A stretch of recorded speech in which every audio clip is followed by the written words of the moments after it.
রোববারের দুপুরে মা বানিয়েছিল ইলিশ মাছ। এবার আমি না মাছ সেরকম খাই না, আমার ভালো লাগে না। তবে কিছু কিছু মাছ খাই, যার মধ্যে এখন ইদানিং অ্যাড হয়েছে ইলিশ মাছ।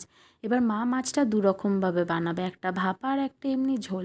তো ভাপা বানানোর জন্য প্রথমে সর্ষে লঙ্কা একটু জল দিয়ে পেস্ট বানিয়ে নেবে, আর তার আগে মাছগুলোকে ভাজতে দিয়ে দেবে, কারণ ভাজতে অনেকটা সময় লাগে।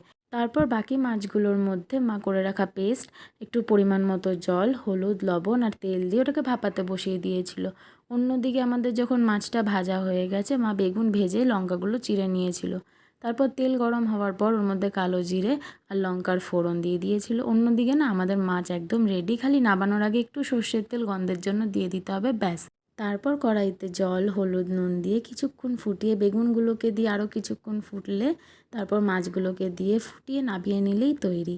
আজকের প্ল্যাটারটা কিছুটা এরকম দেখতে ছিল। আচ্ছা, তোমাদের কার কার ইলিশ মাছ খেতে ভালো